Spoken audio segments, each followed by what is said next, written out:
Di sebuah desa terpencil yang jauh dari hiruk-pikuk kota, hiduplah seorang laki-laki parubaya bernama Karmin. Sejak kecil, ia tak pernah mengenyam pendidikan agama maupun mengenal sosok Tuhan. Hidupnya keras, penuh kerja fisik sebagai buruh tani yang bergelut dengan lumpur dan terik matahari setiap hari. Ia tinggal seorang diri di gubuk kecil dekat area persawahan yang menjadi sumber penghidupannya. Sepanjang hidupnya, ia hanya tahu bahwa bekerja adalah satu-satunya cara bertahan. Karmin tumbuh dengan jiwa yang kering. Ia terbiasa sendiri, jauh dari keramahan sosial, bahkan enggan bersosialisasi dengan warga lain. Hatinya keras, dingin terhadap cerita-cerita keimanan yang sering didengar dari tetangganya. Ketika orang lain berbicara soal Tuhan, Karmin hanya menanggapinya dengan senyuman hambar, seolah itu bukan hal yang relevan baginya. Ia percaya bahwa nasib ditentukan oleh tangan sendiri, bukan oleh kekuatan di luar dirinya. Pandangan hidupnya begitu sempit, tertutup oleh bayangan masa lalu yang kelam. Lingkungan sekitar tempat tinggalnya mulai berubah ketika sekelompok warga mendirikan tempat ibadah tidak jauh dari sawahnya. Setiap akhir pekan, puluhan orang berkumpul di sana, bernyanyi, berdoa, dan saling menyapa dengan senyum. Bagi Karmin, hal itu bukan membawa kedamaian, melainkan gangguan yang terus menghantui ketenangannya saat bekerja. Ia sering merasa terganggu dengan suara lantang dan lagu-lagu pujian yang menggema hingga ke ladangnya. Perlahan, ketidaksukaan itu tumbuh menjadi rasa jengkel yang sulit dikendalikan. Karmin menyimpan rasa muak yang terus mengendap. Ia merasa seolah-olah kedamaian yang selama ini ia miliki telah dirampas oleh keramaian yang tak diinginkannya. Di matanya, tempat ibadah itu hanyalah pusat kebisingan yang mengusik ketenangan tanahnya. Ia menatap bangunan itu dari kejauhan dengan sorot mata penuh kebencian, seolah ingin mengusir keberadaan mereka dari dunianya yang sunyi. Namun, belum terbesit niat untuk bertindak lebih jauh, meski hatinya sudah dipenuhi api kemarahan. Hari demi hari, suara nyanyian itu terus terdengar, menusuk telinganya bagaikan suara lebah yang tak kunjung hilang. Karmin mulai kehilangan kesabaran. Ia memutar otak mencari cara untuk menghentikan kebisingan yang mengganggu pikirannya. Dalam kesendirian, ia mulai membicarakan hal itu dengan dirinya sendiri, menimbang-nimbang apakah tindakan ekstrim bisa menjadi jalan keluar. Hati yang penuh luka dan amarah mendorongnya ke arah kegelapan yang tak pernah ia bayangkan sebelumnya. Hari Minggu datang kembali, dan seperti biasa, suara nyanyian dan doa mengalun dari bangunan tempat ibadah yang terletak tak jauh dari ladang Karmin. Irama lagu dan suara tepuk tangan menggema, menembus hamparan sawah dan langsung menabrak telinganya yang sensitif terhadap kebisingan. Ia berdiri di pematang, memandangi bangunan itu dengan tatapan penuh kejengkelan. Saban minggu, pemandangan itu membuat darahnya mendidih, seolah para jemaat sedang menari-nari di atas ketenangannya. Ia mencoba menenggelamkan diri dalam kerja keras, berharap peluh dan lelah bisa membungkam suara-suara dari kejauhan. Namun, alunan musik dan teriakan, "Amin," membuat hatinya makin geram. Ketika cangkulnya menabrak batu di tengah tanah, ia mengerang marah, bukan karena sakit, tapi karena frustasi yang sudah tak bisa dibendung. Kebencian yang awalnya hanya sejumput kini telah menjadi bara yang siap menyulut ledakan. Ia merasa bahwa dirinya sedang diusik oleh sesuatu yang asing dan tak ia mengerti. Sore harinya, Karmin pulang dengan badan lelah dan hati kesal. Di gubuk reotnya, ia duduk memandangi langit senja sambil menggertakkan gigi. Ia mencoba memahami mengapa orang-orang itu begitu bersukacita, sementara hidupnya tak lebih dari penderitaan dan sepi yang menyesakkan. Ia merasa diperlakukan tidak adil oleh kehidupan. Pikirannya mulai dikotori oleh prasangka-prasangka buruk terhadap mereka yang berdoa. Baginya, mereka hanya berpura-pura bahagia dalam kemunafikan yang tak masuk akal. Malam itu, ia meringkuk di atas tikar lusuh, tapi tidurnya tak tenang.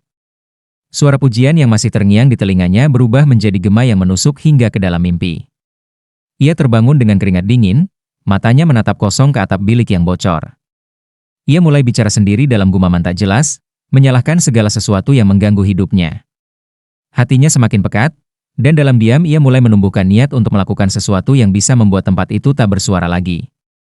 Keesokan harinya, ia berjalan melewati ladangnya dengan langkah berat. Di kejauhan, ia melihat jemaat sedang memperbaiki pagar kecil di depan rumah ibadah itu. Mereka tersenyum ramah saat melihat Karmin lewat, tapi senyum itu tak dibalas. Dalam hati, Karmin mencibir, merasa mereka hanya bersandiwara. Ketika malam mulai turun, ia duduk di bawah pohon besar dekat rumahnya, menatap remang cahaya dari arah tempat ibadah. Ia tahu, hatinya tak lagi damai. Dan itu pertanda sesuatu yang buruk akan segera terjadi. Malam itu, Karmin duduk di atas batang kayu kering, menatap api kecil yang ia sulut di depan gubuk. Tatapan matanya kosong namun menyimpan gejolak yang membara. Dalam benaknya, suara nyanyian itu terus berputar-putar, menghantui pikirannya seperti gema tak berujung. Ia menggenggam ranting, mematahkannya satu persatu seolah sedang menumpahkan kekesalan. Amarah dalam dadanya telah melewati batas nalar, berubah menjadi dendam yang sulit dikendalikan. Ia merasa bahwa ketenangan hidupnya telah dicuri tanpa izin. Pikiran jahat mulai menjalar pelan-pelan ke hatinya yang rapuh. Karmin mulai membayangkan bangunan itu terbakar, berubah menjadi abu dan menyisakan keheningan seperti dulu. Ia percaya, hanya dengan memusnahkan tempat itu, ia bisa kembali menikmati hari-harinya yang tenang. Dalam benaknya, ia tak merasa melakukan kesalahan. Justru ia yakin bahwa semua yang terjadi adalah bentuk perlawanan atas ketidakadilan yang menimpanya. Ia merasa benar dalam kesesatannya, dan itu membuatnya semakin berani menyusun rencana. Beberapa malam kemudian, Karmin mempersiapkan segala yang dibutuhkan. Ia mencuri beberapa liter bensin dari lumbung tua dekat desa, menyimpannya di dalam jerigen tua yang dibungkus karung. Ia mengikat senter kecil di kepalanya, dan menunggu hingga malam benar-benar gelap. Langkah-langkahnya hati-hati namun penuh keyakinan. Dalam diam, ia mengendap menuju tempat ibadah pertama, melewati semak dan parit, memastikan tidak ada yang melihat. Di tangannya, jerigen itu seolah menjadi alat pemusnah yang siap menghapus gangguan dari hidupnya. Sesampainya di halaman bangunan itu, Karmin berdiri sejenak, mengamati sekeliling. Tak ada suara, tak ada gerakan. Ia menyebarkan bensin di sekitar dinding kayu dan pintu masuk, lalu mundur beberapa langkah. Dengan tangan gemetar namun mantap, ia menyalakan korek api dan melemparkannya ke arah bangunan. Seketika, api menyambar liar, membakar dinding dan atap, menjilati udara malam dengan gemuruh mengerikan. Karmin menatapnya tanpa berkedip, merasa seperti pemenang dalam pertempuran melawan gangguan. Ia tak berlari, hanya berjalan menjauh sambil memandangi api yang mengganas. Suara kayu patah dan gemuruh api seperti lagu kemenangan dalam pikirannya. Namun, dalam hatinya mulai timbul sesuatu yang tak ia pahami, sebuah kekosongan yang justru makin besar. Meski tempat itu terbakar habis, suara di kepalanya tetap ada, tidak hilang. Ia pulang ke gubuknya dengan langkah berat, tak sekuat saat pergi. Api telah membakar bangunan, namun bukan ketenangan yang ia dapatkan. Sebaliknya, hatinya mulai gelisah. Karmin tidak tidur semalaman. Wajahnya pucat diterpa cahaya rembulan yang menembus celah atap gubuk. Di matanya, nyala api tadi malam masih menari. Ia duduk diam, tak bergerak, seolah tubuhnya ditahan oleh bayang-bayang perbuatannya sendiri. Namun, yang mengejutkan, rasa puas tak datang. Yang muncul justru kegelisahan yang menusuk dadanya perlahan. Ia merasa pikirannya tak mampu tenang, seolah api yang ia nyalakan telah membakar ketentraman jiwanya sendiri. Pagi itu, warga desa gempar. Asap masih membubung dari reruntuhan bangunan yang hangus. Orang-orang berkumpul, beberapa menangis, yang lain hanya terdiam menatap puing-puing. Karmin berdiri dari kejauhan, menyembunyikan wajah di balik pohon. Ia memperhatikan setiap gerakan, mencatat reaksi mereka. Tak ada yang menuduh, tak ada yang menatap ke arahnya. Tapi entah mengapa, perasaan bersalah mulai menyelusup, perlahan namun pasti. Hatinya mulai dilanda badai kecil yang tak ia mengerti. Namun malam berikutnya, bara amarah yang belum padam kembali membara. Ia merasa api pertama belum cukup. Ada satu tempat ibadah lain di desa sebelah yang menurutnya sama mengusik. Ia ingin menghapus semua kebisingan itu, menyingkirkan apa yang menurutnya penyebab dari kekacauan hidupnya. Kali ini ia tak ragu lagi. Dengan jerigen yang sama, langkahnya membawa niat lebih gelap. Ia menyusup melalui jalan setapak, menembus malam yang sunyi, tanpa suara selain desir angin yang mengiringinya. Sesampainya di lokasi kedua, Karmin kembali menyiram bensin dengan cepat. Tangan dan napasnya bergerak lebih cepat dari sebelumnya, seolah terburu oleh desakan dalam hatinya sendiri. Api kedua menyala lebih besar. Bangunan yang lebih luas itu berubah menjadi lautan kobaran merah, menciptakan pemandangan mencekam di tengah gelapnya malam. Tapi tidak ada senyum di wajah Karmin. Tidak ada rasa puas. Ia hanya menatap dalam diam, lalu pergi perlahan seperti bayangan yang menjauh dari cahaya. Kali ini, saat kembali ke gubuknya, Karmin menangis. Bukan tangisan keras, tapi pelan dan tercekat. Matanya sembab, jiwanya kosong. Ia duduk memeluk lutut, bingung dengan dirinya sendiri. Dua bangunan sudah musnah, Tapi kenapa hatinya tidak tenang? Kenapa dadanya justru semakin sesak? Dalam kesunyian malam itu, Karmin merasa seperti dikejar bayangan yang tak terlihat, dihantui oleh sesuatu yang lebih besar dari apapun yang pernah ia hadapi. Ia tak sadar, langkah pertamanya menuju pertobatan telah dimulai. Setelah 2 bangunan rata dengan tanah, Karmin tidak lagi keluar rumah. Hari-hari berikutnya ia habiskan dengan duduk termenung di sudut gubuknya. Angin pagi yang biasa ia sambut dengan semangat kerja, kini tak berarti apa-apa. Cangkulnya teronggok di pojok, belum disentuh sejak malam terakhir ia membakar. Wajahnya kuyu, rambutnya berantakan, dan tatapan matanya kosong. Hatinya seperti tenggelam dalam lumpur penyesalan yang ia ciptakan sendiri. Desa kembali bergejolak, kali ini 2 kali lebih ramai. Warga dari 2 kampung berkumpul, menyampaikan kesedihan sekaligus kekhawatiran. Banyak yang mengutuk pelaku pembakaran, namun lebih banyak lagi yang mendoakan agar pelaku mendapatkan jalan hidayah. Karmin mendengar semuanya dari balik biliknya. Ia tak berani keluar, seolah setiap langkah akan membuka aib yang ia sembunyikan. Perasaan bersalah mulai tumbuh menjadi sesak yang tidak tertahankan. Malam kelima sejak kejadian itu, Karmin tidak bisa tidur. Udara dingin menusuk, tapi ia tidak menggigil karena cuaca. Ia menggigil karena ketakutan, bukan pada orang lain, tetapi pada dirinya sendiri. Ia bertanya-tanya, apakah hidupnya masih layak dilanjutkan? Apakah dosanya masih bisa diampuni? Ia merasa seolah tanah di bawahnya pun tak sudi lagi menopang langkahnya. Dalam kekalutan itu, ia duduk memeluk lutut di tengah gubuk yang gelap gulita. Tengah malam, saat dunia terasa paling sunyi, sebuah cahaya lembut menyelinap masuk dari celah atap. Cahaya itu tidak menyilaukan, justru hangat dan menenangkan. Karmin mendongak, dan dalam penglihatannya yang kabur oleh air mata, ia melihat sosok bercahaya berdiri diam, tak bersuara, namun memancarkan kedamaian yang tak pernah ia rasakan seumur hidup. Sosok itu tidak berkata apa-apa, hanya menatap dengan sorot yang menyelusup ke dalam kalbu. Dalam hati Karmin, sesuatu bergetar untuk pertama kalinya. Air mata pun mengalir tanpa bisa dibendung. Sosok cahaya itu menghilang perlahan, namun kehangatannya tertinggal. Karmin terisak sambil memegang dada, merasakan sesak yang selama ini menyesakkan dadanya mulai mencair. Malam itu, ia tidak tidur. Ia hanya duduk menatap langit, memikirkan arti dari semua yang telah terjadi. Dan dalam diam, ia mulai mengerti bahwa hidupnya selama ini hampa karena jauh dari sesuatu yang suci, sesuatu yang bernama kasih dan pengampunan. Saat mentari menyingsing ke ufuk timur, Karmin masih duduk di tempat yang sama, namun wajahnya tak lagi murung. Ada semacam sinar baru di matanya, semacam harapan yang belum pernah ia rasakan sebelumnya. Embun pagi menyentuh kulitnya, dan untuk pertama kalinya ia merasa alam menyapanya dengan lembut. Burung-burung bernyanyi seperti biasa, namun baginya pagi itu terdengar berbeda, seakan dunia membuka lembaran baru untuknya. Ia berdiri perlahan, menggulung lengan bajunya, dan melangkah menuju ladang. Tapi bukan untuk mencangkul seperti biasa. Karmin berdiri di tengah petaknya yang luas, menatap tanah yang selama ini ia anggap sebagai satu-satunya pegangan hidup. Namun kini, ia merasa ada sesuatu yang lebih penting dari hasil panen. Hatinya memanggil untuk melakukan sesuatu yang belum pernah ia pikirkan sebelumnya. Memberi, bukan mengambil. Dengan penuh keteguhan, Karmin menuju balai desa. Warga yang melihatnya hanya terdiam, beberapa berbisik pelan. Namun Karmin tak peduli. Ia masuk ke dalam kantor kepala desa dengan langkah pasti.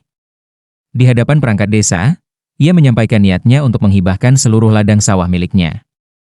Semua tercengang. Ketika ditanya alasannya, Karmin hanya menjawab dengan mata berkaca-kaca, "Aku telah membakar 2 rumah Tuhan. Kini aku ingin membangun satu lagi, bukan untuk membayar, tapi untuk mempersembahkan hidupku." Kepala desa sempat ragu, namun sorot mata Karmin menyiratkan kejujuran yang dalam. Proses administrasi pun dilakukan. Surat hibah ditandatangani dan sah secara hukum. Kabar ini segera menyebar ke seluruh desa dan desa tetangga. Beberapa orang terharu, sebagian besar tak percaya, namun semua mulai melihat Karmin bukan sebagai pembakar lagi, melainkan seorang yang sedang berjalan menuju terang. Ladang itu kini bukan hanya sekadar tanah, melainkan simbol awal dari perubahan besar. Karmin pulang ke gubuknya dengan hati yang ringan. Untuk pertama kalinya, langkahnya terasa mantap. Malam itu ia menyalakan pelita kecil, lalu duduk bersila, memejamkan mata, dan berdoa dengan kata-kata sederhana. Ia tak tahu caranya berdoa yang benar, tapi dari lubuk hati ia berkata, "Tuhan, Aku tak kenal engkau, tapi jika engkau yang datang malam itu, maka tuntunlah aku. Aku ingin mengenal MU, dan hidupku bukan lagi untuk membenci. Doa itu menjadi pembuka bagi langkah Karmin ke arah jalan baru yang penuh cahaya. Hari-hari berikutnya, Karmin mulai berbeda. Ia tak lagi menunduk saat bertemu orang, melainkan menatap dengan sopan dan penuh rasa hormat. Meskipun masih banyak warga yang mencibir atau menjauhi, Karmin tidak marah. Ia menerima semua itu sebagai bagian dari konsekuensi atas masa lalunya. Ia memilih diam dan terus berjalan, menata kembali serpihan hidup yang telah lama porak-poranda. Keputusan untuk menyerahkan ladang membuat hidupnya menjadi sederhana, tapi justru dari kesederhanaan itulah damai mulai menyelimuti hatinya. Pembangunan rumah ibadah dimulai dengan gotong royong warga yang tergerak melihat perubahan Karmin. Awalnya hanya segelintir yang datang, tapi hari demi hari, jumlahnya bertambah. Karmin bekerja paling keras. Ia ikut mengaduk semen, memanggul batu, dan membersihkan area tanpa mengenal lelah. Tidak ada keluhan yang keluar dari mulutnya, bahkan ketika tubuhnya mulai renta menolak beban berat. Ia melakukan semuanya dengan ketulusan yang terpancar dari wajah dan tindakannya. Suatu hari, seorang pendeta dari kota datang berkunjung. Ia mendengar kabar tentang seorang lelaki desa yang menyerahkan ladangnya demi membangun rumah Tuhan. Pendeta itu pun datang menemui Karmin. Percakapan pertama mereka terjadi di bawah pohon rindang, ditemani angin sore dan suara ketukan palu dari pembangunan yang terus berjalan. Pendeta itu tidak bertanya banyak, hanya mendengar dan mengangguk. Karmin menceritakan segalanya, dari kebenciannya, amarahnya, pembakaran, hingga mimpi cahaya yang mengubah hidupnya. Pendeta itu tersenyum dan berkata, Tuhan tidak mencari orang sempurna. Ia memanggil mereka yang bersedia berubah. Kalimat itu menancap dalam di benak Karmin. Untuk pertama kalinya, ia merasa diakui bukan dari masa lalunya, melainkan dari niat barunya. Pendeta itu kemudian memberikan Karmin sebuah Alkitab kecil dan berkata, jika engkau ingin mengenal Tuhan, bacalah ini. Ia akan berbicara lewat halaman-halaman ini. Karmin menerimanya dengan gemetar. Buku kecil itu menjadi harta pertamanya dalam mengenal jalan iman. Malam itu, Karmin membuka lembaran pertama dengan hati berdebar. Huruf-huruf itu awalnya terasa asing, namun lambat laun mulai merasuk. Ia tidak memahami semuanya, tapi ia merasa setiap kata membawa damai. Dalam diam, ia mulai mengenal kasih, pengampunan, dan pengharapan. Seperti seorang anak kecil yang baru belajar berjalan, Karmin pun mulai melangkah, pelan tapi pasti, menuju cahaya yang tak pernah ia kenal sebelumnya. Pembangunan rumah ibadah terus berlangsung, dan Karmin semakin dikenal bukan sebagai pelaku pembakaran, melainkan sebagai lelaki yang berubah. Dinding-dinding mulai berdiri, jendela dipasang, dan atap dipasang dengan kerja sama warga yang kini mulai luluh melihat ketulusan Karmin. Banyak dari mereka mulai tersentuh, bahkan mereka yang keluarganya menjadi korban kebakaran pun mengakui bahwa Karmin telah berubah. Desa itu perlahan-lahan menyatu kembali oleh cinta kasih yang tak disangka tumbuh dari tragedi. Karmin terus belajar membaca Alkitab, meski terbata-bata. Setiap malam ia membaca beberapa ayat dan mencatat kata-kata yang menyentuh hatinya. Ia mulai mengenal nama Yesus, sosok yang dulu tak pernah ia dengar. Ia membaca tentang kasih yang mengampuni, tentang penderitaan yang ditebus dengan pengorbanan, dan tentang harapan bagi mereka yang bertobat. Di sanubarinya, Karmin merasakan sesuatu yang baru, bukan sekadar pengetahuan, tapi perjumpaan yang hidup dan nyata. Di tengah proses itu, pendeta dari kota terus datang setiap minggu untuk membimbing Karmin. Mereka berbincang tentang iman, pengampunan, dan arti hidup yang baru. Karmin belajar tentang doa, tentang berserah, dan tentang mengasihi mereka yang dahulu ia benci. Ia mulai menyadari bahwa hidupnya yang dulu dipenuhi amarah, sesungguhnya hanyalah jeritan hati yang kosong akan makna. Kini ia mulai mengisi kekosongan itu dengan sesuatu yang sejati cinta dari Tuhan. Ketika rumah ibadah itu hampir rampung, Karmin menangis melihat salib yang dipasang di depan bangunan itu. Air matanya bukan karena penyesalan, tetapi karena sukacita yang luar biasa. Tempat yang dahulu ia anggap sebagai gangguan, kini menjadi pusat hidupnya. Ia tak lagi mencari kesunyian di ladang, tapi kedamaian di hadapan Tuhan. Warga yang melihatnya tersenyum. Mereka menyadari, bukan hanya bangunan yang dibangun, tetapi hati yang diperbarui. Karmin kemudian berdiri di depan warga yang berkumpul saat peresmian rumah ibadah itu. Dengan suara bergetar, ia berkata, "Aku dulu buta, hatiku keras, dan pikiranku gelap. Tapi kini aku melihat. Aku melihat terang yang tak bisa padam, terang yang menuntunku dari kebencian menuju kasih. Suasana hening, lalu satu persatu warga mulai meneteskan air mata. Karmin tidak hanya membangun rumah Tuhan, ia telah menjadi kesaksian hidup akan kuasa pertobatan. Beberapa hari setelah rumah ibadah itu diresmikan, seorang wanita tua menghampiri Karmin saat ia sedang menyapu halaman gereja. Wajah wanita itu menyimpan luka yang dalam, namun matanya tak menyiratkan amarah. Ia adalah istri dari penjaga rumah ibadah yang dahulu terbakar suaminya sempat dirawat karena luka-luka sebelum akhirnya meninggal beberapa bulan kemudian. Karmin berdiri terpaku, tak mampu berkata apa-apa. Hatinya gemetar, takut jika luka lama akan dibuka kembali. Namun wanita itu tidak membentaknya. Ia hanya berdiri di depan Karmin, lalu berkata dengan lirih, "Aku sudah memaafkanmu, Pak Karmin. Hatiku dulu terbakar seperti rumah ibadah yang kau hancurkan. Tapi jika Tuhan mau mengampuni dosaku, kenapa aku tidak mengampunimu?" Karmin tak kuasa menahan tangis. Ia berlutut sambil mencium tangan wanita itu, meminta maaf berkali-kali. Di bawah langit yang cerah, dua manusia yang dulu terpisah oleh luka kini dipersatukan oleh kasih yang lebih besar dari dendam. Peristiwa itu menyebar cepat ke pelosok desa. Banyak yang tersentuh, dan mulai berdamai dengan luka masing-masing. Beberapa dari mereka yang dulu memusuhi Karmin kini datang membantu membersihkan halaman gereja, menyumbangkan kursi, bahkan ikut menghadiri ibadah minggu pertama yang dipimpin pendeta kota. Rumah ibadah itu bukan lagi sekadar bangunan, ia telah menjadi simbol pengampunan, pengharapan, dan pembaruan hidup. Setiap minggu, Karmin hadir paling awal, membersihkan kursi, menyalakan lampu, dan menyiapkan air minum. Ia tak ingin dikenal sebagai tokoh penting, ia hanya ingin menjadi pelayan. Warga yang dulu mengenalnya sebagai pria pemarah, kini menyebutnya Pak Karmin yang ramah. Anak-anak desa pun suka duduk mendengarkan kisah-kisah darinya tentang cinta Tuhan. Tanpa ia sadari, hidupnya yang sederhana kini telah menjadi terang bagi sekitar. Dalam keheningan malam, Karmin sering merenung di dalam gereja. Ia menatap salib dan tersenyum pelan. "Aku tak pernah menyangka akan sampai sejauh ini," bisiknya dalam doa. Dulu, ia membakar karena amarah. Kini, ia membangun karena kasih. Perubahan itu bukan terjadi sekejap, tapi langkah demi langkah, melalui air mata, pengorbanan, dan ketulusan. Ia belajar bahwa pertobatan bukan sekadar menyesal, tapi membiarkan Tuhan mengubah segalanya dari dalam. Hari itu langit mendung menggantung di atas desa, tapi semangat warga tak surut. Pendeta telah mengumumkan bahwa hari ini Karmin akan dibaptis, sebuah simbol bahwa ia telah lahir kembali dalam iman yang baru. Meski sempat menolak karena merasa tak layak, akhirnya Karmin menerima ajakan itu dengan penuh kerendahan hati. Warga berkumpul di tepian sungai yang mengalir jernih, beberapa membawa payung karena awan mulai menitikkan gerimis kecil. Karmin berdiri di tengah aliran sungai, mengenakan pakaian putih bersih. Tubuhnya gemetar bukan karena dingin, melainkan karena getaran emosi yang sulit dijelaskan. Di sekelilingnya, orang-orang menyaksikan dalam hening. Saat pendeta meletakkan tangan di bahunya dan mengucapkan doa pembaptisan, air hujan mulai turun lebih deras. Namun tak seorang pun beranjak. Mereka tahu, ini bukan peristiwa biasa, ini adalah kebangkitan seorang jiwa yang pernah tenggelam dalam kegelapan. Air sungai menyapu tubuh Karmin saat ia ditenggelamkan sejenak, lalu diangkat kembali.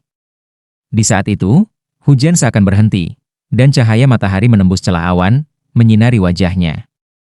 Semua terdiam, lalu terdengar tepuk tangan pelan, disusul tangis haru dari beberapa warga. Karmin menangis, menutup wajahnya dengan kedua tangan. Tapi bukan tangis penyesalan melainkan tangis syukur. Ia merasa dibersihkan, dipulihkan, dan dilahirkan kembali oleh kuasa yang tak kasat mata. Usai pembaptisan, warga desa menyelenggarakan syukuran sederhana. Nasi liwet dimasak, kopi diseduh, dan tawa mulai terdengar di antara mereka. Karmin duduk di antara warga, tak lagi terasing, tapi menjadi bagian dari komunitas yang dulu ia jauhi. Ia merasa seperti baru mengenal kehidupan. Setiap obrolan terasa berarti, setiap senyum menghangatkan hati. Hujan yang sempat turun kini menjadi berkah yang menambah kesyahduan hari itu. Malamnya, Karmin berlutut di dalam gereja yang kini telah berdiri megah. Ia berdoa dengan mata terpejam, "Tuhan, aku dulu tak mengenal MU. Tapi Engkau mencariku, bahkan saat aku berlari menjauh. Terima kasih karena Engkau tak membiarkanku tenggelam dalam kebencian. Aku milik MU kini, dan selamanya." Di luar, malam berangin, namun di dalam hatinya, ada kehangatan abadi yang tak pernah ia rasakan sebelumnya. Beberapa minggu setelah baptisan, Karmin menerima kunjungan tak terduga dari seorang pria muda bernama Daniel. Ia memperkenalkan diri sebagai anak dari salah satu pengurus rumah ibadah yang ikut terbakar dulu. Wajah Daniel menyimpan kesedihan yang belum sepenuhnya sembuh. Meski demikian, ia datang bukan untuk menuntut, melainkan ingin mendengar langsung alasan dari mulut Karmin.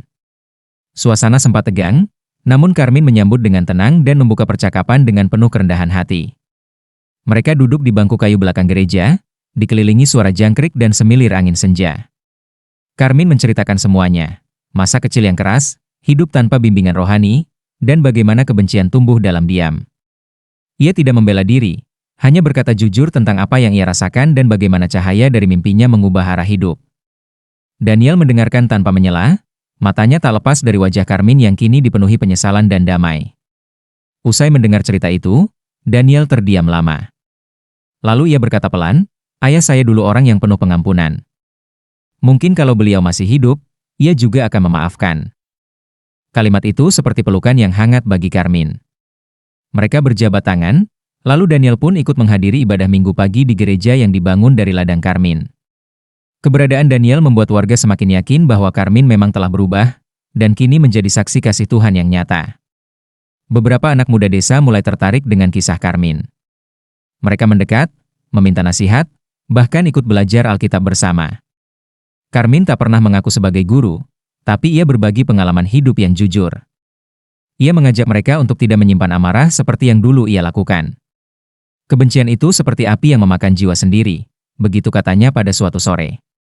Anak-anak muda itu menyimak dengan serius, mulai membuka hati mereka terhadap nilai-nilai rohani.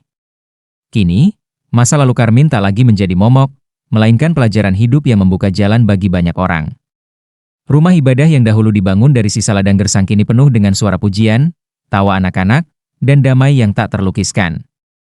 Karmin tahu, hidupnya masih panjang, dan tantangan akan terus datang. Tapi ia sudah menemukan sandaran sejati Tuhan yang tidak pernah meninggalkannya meski ia sempat menjauh-jauh. Karmin tidak hanya membiarkan ladangnya menjadi tempat berdirinya rumah ibadah, tapi juga mulai membuka sisanya untuk kegiatan sosial. Ia membagi lahan belakang gereja menjadi kebun kecil, ditanami sayuran dan buah-buahan, dikelola bersama anak-anak muda desa. Hasil panennya dibagikan ke warga yang membutuhkan, tanpa memandang agama atau latar belakang. Sikap inklusif itu menjadi inspirasi baru di desa yang dulu pernah diliputi prasangka. Setiap hari Minggu sore, Karmin mengundang anak-anak kecil untuk berkumpul di bawah pohon mangga tua di samping gereja. Ia bercerita tentang kasih, tentang pengampunan, dan pentingnya saling menghormati. Ia tak menggurui, hanya berbagi. Anak-anak menyukainya, bukan karena kisahnya dramatis, tapi karena mereka merasakan ketulusan dari seseorang yang pernah jatuh lalu bangkit. Senyum polos mereka menjadi penghiburan tersendiri bagi Karmin, seolah Tuhan berkata bahwa masa depan ada dalam tangan yang bersih dari dendam. Suatu ketika, seorang guru dari kota datang melihat kegiatan tersebut. Tertarik dengan perubahan yang terjadi, guru itu menawarkan Karmin untuk berbicara di sebuah pertemuan lintas iman. Awalnya Karmin ragu, merasa dirinya bukan siapa-siapa. Namun pendeta meyakinkannya bahwa kesaksian hidup lebih kuat dari ribuan kata teori. Dengan hati bergetar, Karmin setuju. Ia pergi ke kota kecil di sebelah desa dan berdiri di hadapan puluhan orang dari latar belakang berbeda, lalu mulai menceritakan bagaimana Tuhan mengubahnya. Di sana, Karmin tidak berbicara dengan retorika tinggi. Ia hanya bercerita apa adanya tentang malam ia membakar, tentang mimpi yang terang, dan bagaimana pertobatan bukan perkara sekejap, melainkan perjalanan panjang yang harus dijalani dengan tulus. Banyak yang menangis mendengar kisahnya. Beberapa bahkan mendekatinya setelah acara, mengaku bahwa mereka pun menyimpan luka yang belum disembuhkan. Karmin pun berdoa bersama mereka, dengan tangan yang dulu menghancurkan kini mengangkat dan memberkati. Kepulangannya ke desa disambut hangat. Karmin tidak merasa menjadi pahlawan, justru semakin rendah hati. Ia tahu, semua ini bukan karena kekuatannya, tetapi karena kasih karunia. Ia kembali menanam di kebun, menyapu halaman gereja, dan menyambut setiap orang dengan senyum damai. Ladang yang dulu penuh kemarahan, kini menjadi tempat pelayanan. Dan dalam hatinya, Karmin merasa lengkap karena Tuhan telah memakai hidupnya untuk hal yang jauh lebih besar dari yang pernah ia bayangkan. Hidup Karmin yang tenang mulai diuji kembali saat suara sumbang muncul dari sekelompok warga luar desa yang tidak setuju dengan kehadiran rumah ibadah di atas lahan pribadi. Mereka menuduh Karmin mencari perhatian, bahkan menyebut bahwa pertobatannya hanya sandiwara untuk memperoleh simpati dan bantuan dari pihak luar. Desas-desus itu menyebar cepat, dan beberapa warga desa yang mulai goyah ikut mempertanyakan niat Karmin. Hatinya pun terusik, namun ia memilih diam dan membawa semua dalam doa. Karmin tidak membela diri. Ia tahu bahwa kebaikan akan diuji, dan hanya melalui keteguhan hati semua bisa dibuktikan. Ia tetap menjalani rutinitas seperti biasa, membersihkan halaman, menyiram tanaman, menyambut siapapun yang datang ke gereja. Pendeta dan rekan-rekan pelayanan terus menguatkannya, menyadari bahwa cobaan seperti ini seringkali datang ketika benih kebaikan mulai tumbuh. Mereka mendorong Karmin untuk tetap menjadi terang, bahkan saat dunia mencoba memadamkannya. Beberapa bulan setelah serangan terhadap rumah ibadah, seorang pemuda bernama Guntur datang diam-diam ke desa. Ia mengaku sebagai salah satu pelaku perusakan malam itu. Dengan kepala tertunduk dan suara gemetar, Guntur meminta maaf kepada Karmin. Ia tak menduga bahwa pria yang pernah membakar tempat suci bisa menjadi sosok yang begitu lembut dan bersahaja. Guntur sendiri hidup dalam kekacauan batin, tumbuh dalam kebencian tanpa arah, mirip seperti Karmin di masa lalu. Karmin tidak langsung menjawab. Ia menatap mata Guntur cukup lama, seolah menyelami luka yang tersembunyi. Lalu ia berkata pelan, "Aku pernah jadi kamu, dan seseorang memaafkanku.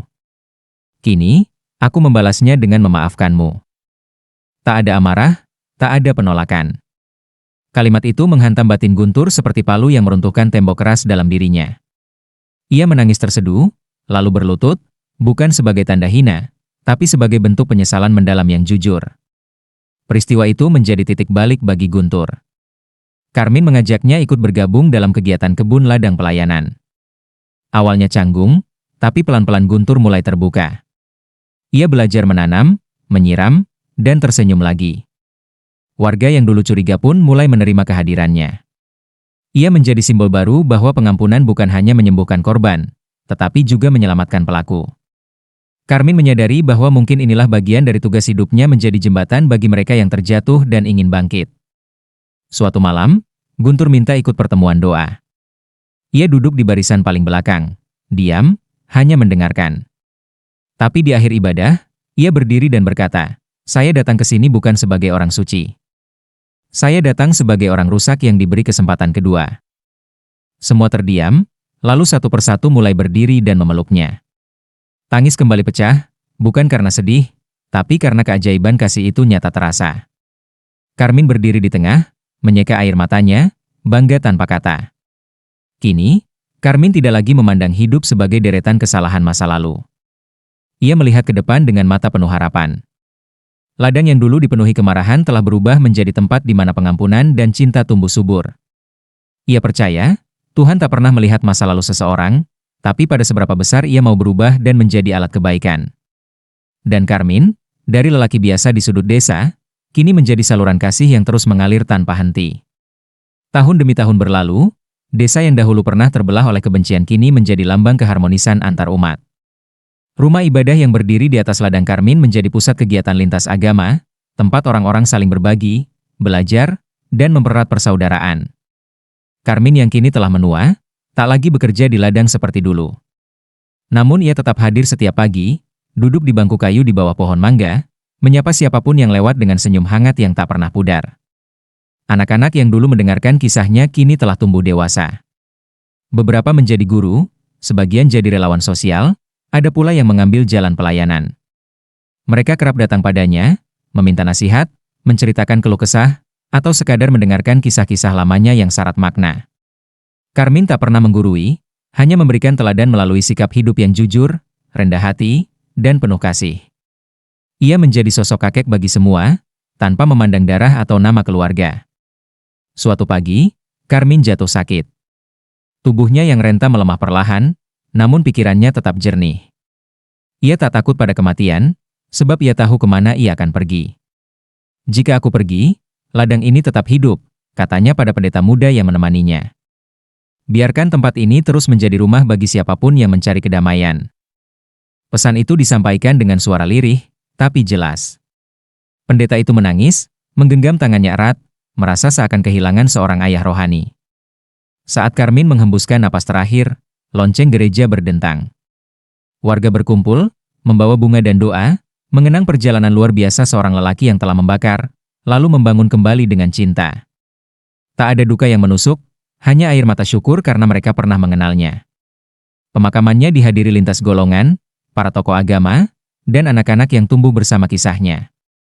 Di batu nisan sederhana tertulis, Karmin dulu membakar, kini menerangi. Warisannya bukan harta, bukan nama besar, melainkan kehidupan yang diubah oleh cahaya kasih Tuhan. Ladangnya tetap hijau, rumah ibadah terus bergema dengan doa dan pujian. Kisahnya menjadi cerita yang dituturkan dari generasi ke generasi, mengajarkan bahwa sekelam apapun masa lalu seseorang, cahaya pengampunan selalu bisa mengubah segalanya. Dan Karmin, lelaki parubaya dari desa kecil itu, telah membuktikan bahwa mukjizat bukan dongeng, itu nyata, bila hati terbuka untuk kasih Tuhan.